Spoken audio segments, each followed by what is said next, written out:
Liga 2 makin panas. Ya. Siapa yang akan ada di papan atas dan siapa yang akan berjuang di degradasi ini. Dan yang menarik sudah memakan korban 6 orang pelatih.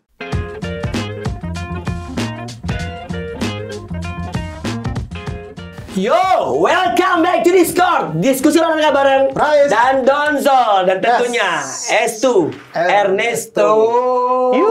Pakar sepak bola Indonesia nih, bisa dibilang lu kayaknya kenal klub-klub kecil ya, sampai Dukcapil tahu ya. Ketika orang googling Persija, Persebaya, Persib, saya googling Persitema Temanggung. Persitema lu. Tahu supporternya namanya apa? Boyolali. Persebaya masih runner up. Persitema tahu supporternya? Apa? Tasmania. Temanggung apa tuh? Ya nggak tahu, pokoknya itu. Tapi Temanggung tuh salah satu kota. Temanggung tadi terus. Yang dingin, Iya. adem, dekat ini Wonosobo ya. Gue Iya. pernah nginep di sana soalnya. Gue pernah ke sana. Ada si Aska Alfi juga tuh yang iya. kartunis. Itu. Oke. Kalau kita udah kayak gini berarti kita akan membahas sepak bola Indonesia di mana Liga 2 makin panas. Ya. Liga 2 makin ketahuan siapa yang akan ada di papan atas dan siapa yang akan berjuang di degradasi ini karena udah memainkan 4 sampai ya 4 Ini pekan kelima. Pekan kelima. 4 pertandingan yang kebanyakan ya. Dan yang menarik sudah memakan korban 6 orang pelatih. Gokil ya. Yang sudah siapa aja Mas Estu? Yang pertama itu Budiarjo Talib. Itu seminggu sebelum kick off dipecat. Iya, Budiarjo Talib. Dari mana? Dari Persiraja. Oke. Diganti Ahmad Zulkifli. Dan Ahmad Zulkifli ini dianggap pelatih SSB segala macam, ternyata pegang tim bagus, nggak pernah kalah. Sekarang lagi di atas. Dia Liga Top Skor dulu Ahmad Zulkifli, tapi ini pelatih ini kayaknya potensial gitu. Terus yang kedua ada Serang Lukas Tumbuhan dipecat dan penggantinya Bongo Pribadi.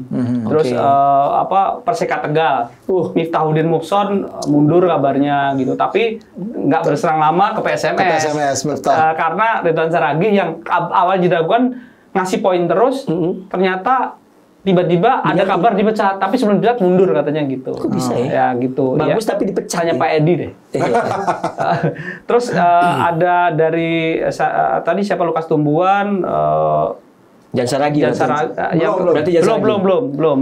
Pasti ada Jepara, Salahuddin dipecat juga. Lalu dipecat karena timnya nggak pernah menang dan sempat ada ribut segala macam dan membuat Salahuddin sih nggak ribut ya, timnya tekanan supporter kan tinggi gitu karena supporternya banyak. Terus satu lagi siapa ya yang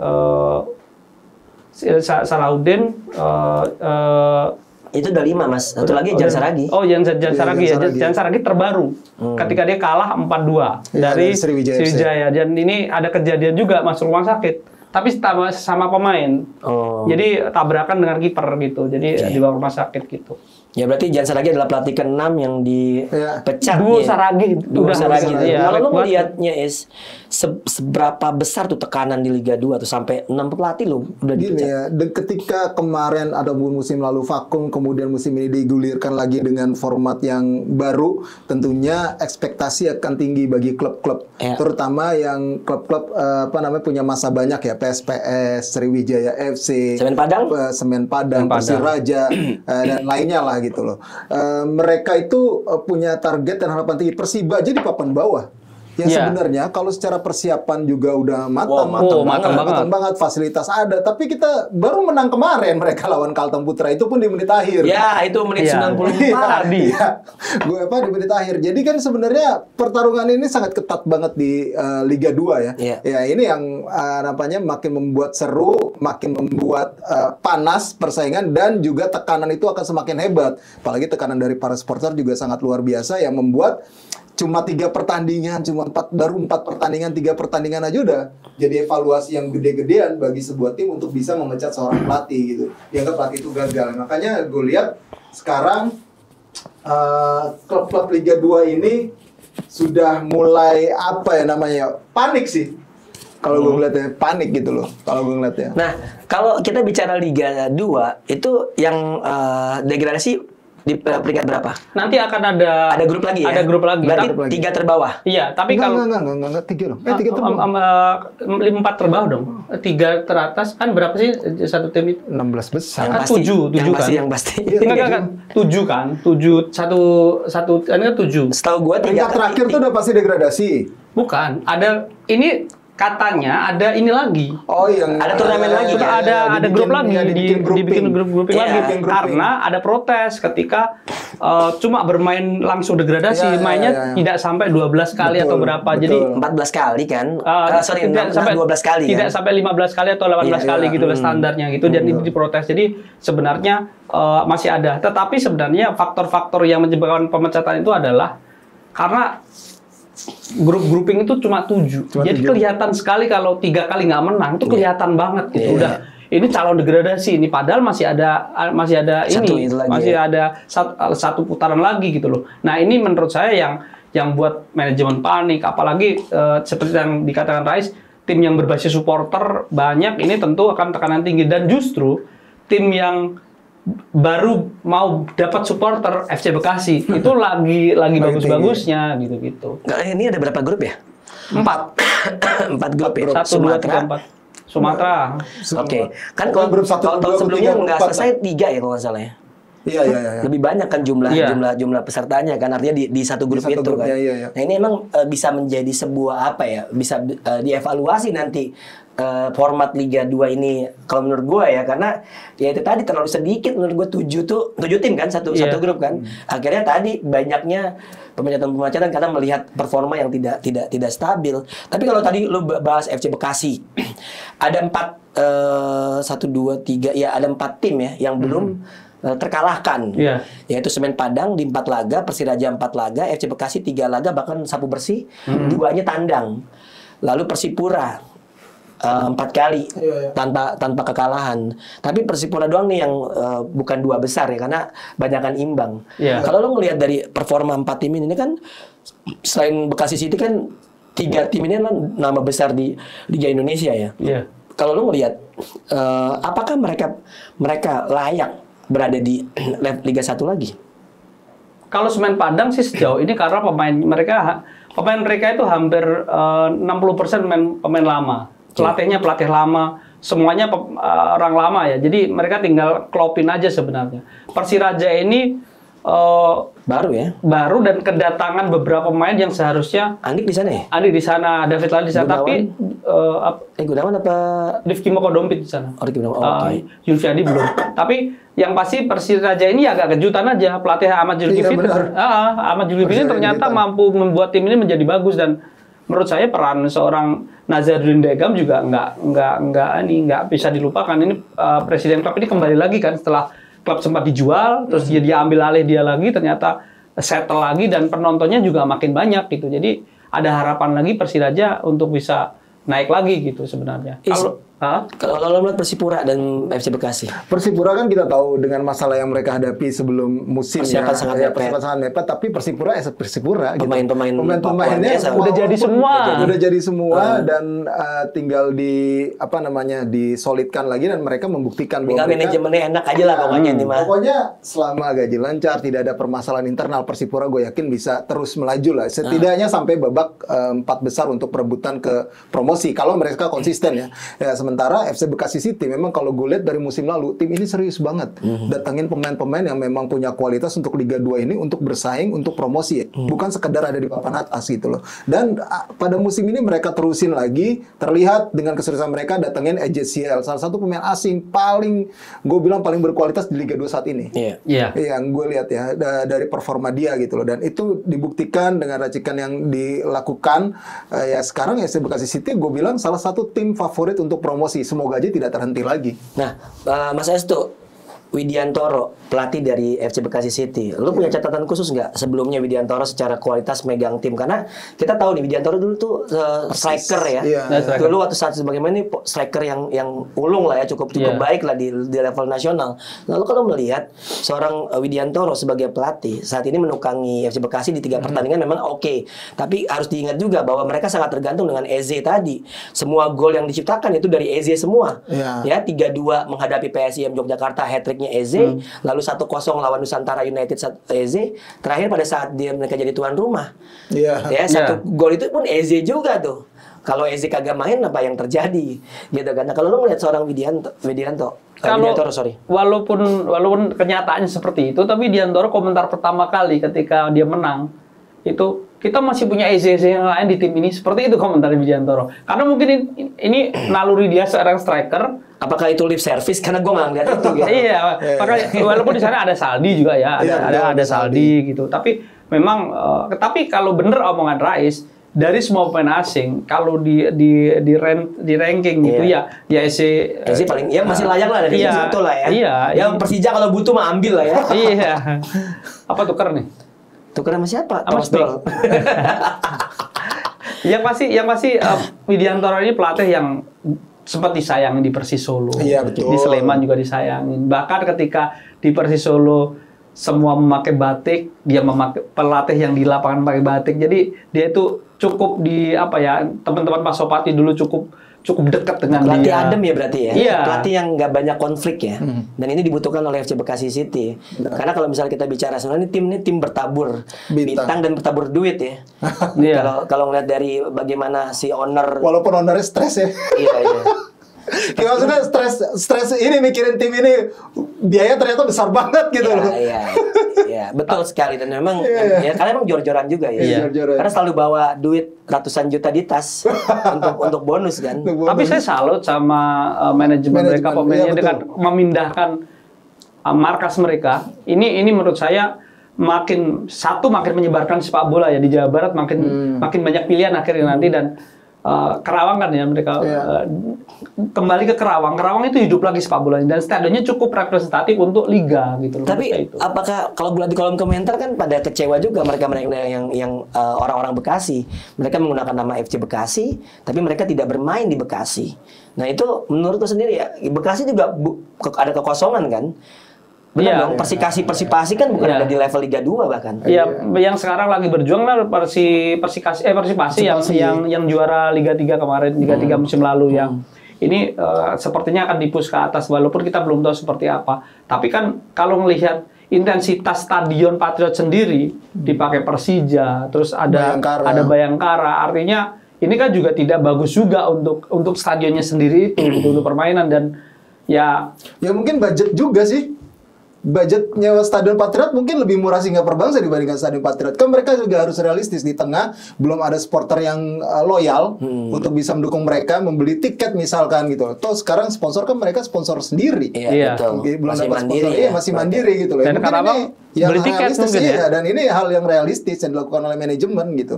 Ya harusnya mungkin dari pemerintah kotanya ataupun pemerintah kabupaten ya, kalau misalnya mainnya di Wibawa Mukti ya, harusnya kan ada support, misalkan yaudah lo dapat potongan harga deh gitu. Karena lo nyewanya kan 1 tahun nih misalnya gitu. Gue takutnya ganti nama FC Karawang City. Ya nggak apa-apa, ya lucu. Ya, kalau lu mah nggak apa-apa, itu kolom komentar. Iya, karena Persika aja kan, ya gue sih berharap ya, maksudnya tim-tim yang tertidur bisa dibilang itu bisa bangkit lagi di Karawang. Benar. Gitu loh. Soalnya tim di daerah saya mati nih, nggak ikut Liga 3. Aduh, lagi nih. Persitangsel. Persitangsel nggak ikut Liga 3? Nggak ikut Liga 3. Kenapa? Itu stadionnya mau ditaruh parkiran buat bisa diputar. Aduh. Ya, pemiliknya kemarin kalah sih. Ya udah. Ya itulah. Aduh. Ya begitulah kalau misalnya masih dipegang orang-orang politik. Kita bahas Liga 3 ya. Liga 3 tadi udah sempat disentil sama Estu terkait dengan Liga 3, Persitangsel nggak ikutan, tapi yang menarik adalah NTT udah menyelesaikan. Iya. Emang boleh ya? Apa emang udah tenggat waktunya karena udah boleh. Selesai Desember itu udah putaran nasional. Jadi untuk regional itu November. Liga 3 pun akhirnya DKI Jakarta walaupun belum ada ketua definitifnya. Akhirnya mau digelar juga kan. Kita bahas NTT dulu. PS Ngada lagi-lagi juara. Iya. Emang berapa pesertanya? Mereka pesertanya lebih dari 15. Iya, karena kan gue belum melihat ada regulasi kayak dulu nih. Jawa Timur banyak banget. Dari kota dulu. Yang paling banyak Jawa Barat, 66 tim. Ya, itu dia kan. Jadi kan maksudnya nggak ada aturan yang 18 aja ya. Dan digelarnya harus full kompetisi seperti itu. Lo tinggal bikin seri B, seri A-nya misalnya gitu. Nah, itu kalau di Jawa Barat ada seri B, seri A-nya. Setahu gue di futsal pun kalau Jabar tuh kayak gitu. Nah, kalau sekarang kita bahas di NTT itu ada berapa banyak tadi? Coba ada 20-an. NTT ya, ada 27. Oke, berarti banyak. 27. Banyak. NTT, NTB sama 27. Ya, berarti secara kualitas yang PS Ngada memang dominan ya dia. Karena PS Ngada ini namanya sangat bunyi, sangat kedengaran. Iya. Seperti itu. Bahkan kemarin waktu Marcelino pulang kampung tuh sama itu pengurus PS Ngada dalam tanda kutip ini loh salah satu hasil apa produk bukan binaan ini DNA kami lah seperti ini gitu seperti itu. Ngada itu kan kabupaten kan? Iya.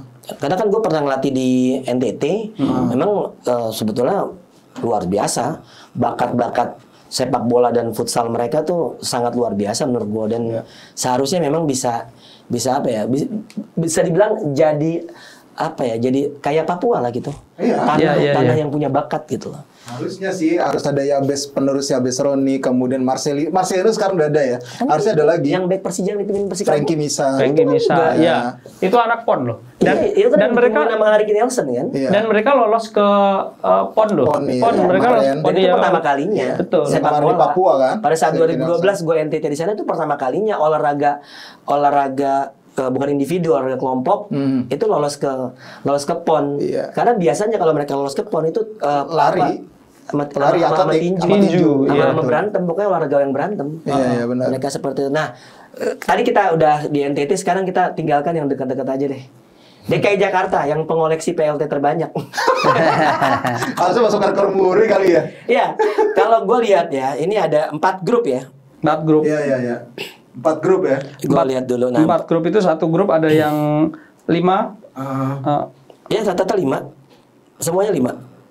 Nah, ya, tapi yang ya semuanya 5. Jadi ada 20 tim yang akan bertanding di grup A, B, C dan D dan ini akan menggunakan lapangan Ingub. Lapangan Ingub itu instruksi gubernur yang gratis. Sintetis. Ada di Serdang, ada di Serdang dan juga Klender. Dua-dua sintetis. Iya, dua-dua sintetis. Ini akan sangat menarik nih karena di Liga 2 gue cuma lihat Persipa Pati yang menggunakan rumput sintetis. Iya. Benar nggak? Iya. Ya kan? Boleh ya emang ya full sintetis itu ya? Ya untuk di pertandingan ke liga-liga sih karena belum ada larangan kan? Iya. Karena ada juga di kompetisi gue lupa di mana gitu. Nggak jauh-jauh lah Singapura aja pakai. Iya, Singapura pakai sintetis. Gitu. Oke, kalau lo ngelihat dinamika di Asprov DKI nih, akhirnya digulirkan. Ya. Tunggu dia dulu soalnya dia yang nulis dia di salah satu di Discord yang nulis dia bukan cuma nulis dia salah satu lupa komite apa namanya ya agak mencabut diri. Bukan, enggak. Ini agak-agak lucu sih sebenarnya apa yang terjadi di Asprov DKI ini ya. Memang ujung-ujungnya kasihan adalah pada pelaku sepak bola atau klub gitu, klub internalnya. Begitu juga para pemain sebenarnya yang harusnya bisa tumbuh dari kompetisi ini. Biar bagaimanapun kan Liga 3 ini kan bentuknya adalah sebagai ajang pembinaan juga sebenarnya. Dan ini tidak terjadi dalam 2 tahun terakhir. Di Asprov DKI. Kalau ya gue salut juga sama PLT yang sekarang bagaimana dia memikirkan dengan target yang ada jangan sampai tidak ada klub dari DKI yang tidak jadi wakil nasional. Karena itu akan sangat malu banget. Kemarin kita DKI tidak lolos PON aja itu udah malunya bukan main gitu loh. Tim ibu kota ya sekarang masih ibu kota lah ya. Ibaratnya dengan besarnya dengan anggaran yang begitu luar biasa dari APBD ya tidak lolos PON untuk sepak bola. Nah, sekarang digulirkan dengan situasi yang ada sekarang ya gue salut juga dia bakal gulirin Liga 3 kemudian juga Piala Suratin ya di 3 level umur. Liga 3 ini gue ngelihat klub-klub ini sudah haus kompetisi. Gue berharap ini bisa berjalan fair, jangan lagi dan juga dipersiapkan dengan baik. Jangan sampai nanti seremoninya ada lagi Piala Trofi SD.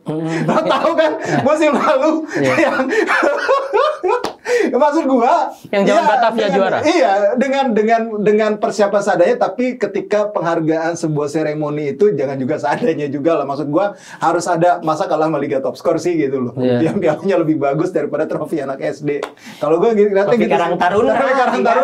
Tapi yang pasti sih gua berharap kompetisi ini bisa berjalan dengan fair dan bisa memunculkan lagi bakat-bakat baru sepak bola DKI Jakarta. Ya, Mas Estu, gimana lo ngelihat Asprop DKI yang penuh konflik dan kemudian menggelar Liga 3 ini? Kalau konflik sih udahlah, bosen terus. Kalau maksudnya emang bosen, semua juga ada konflik kan? Tapi yang menarik adalah di Liga 3 DKI itu ada tim luar DKI. Ada 2 tim luar DKI.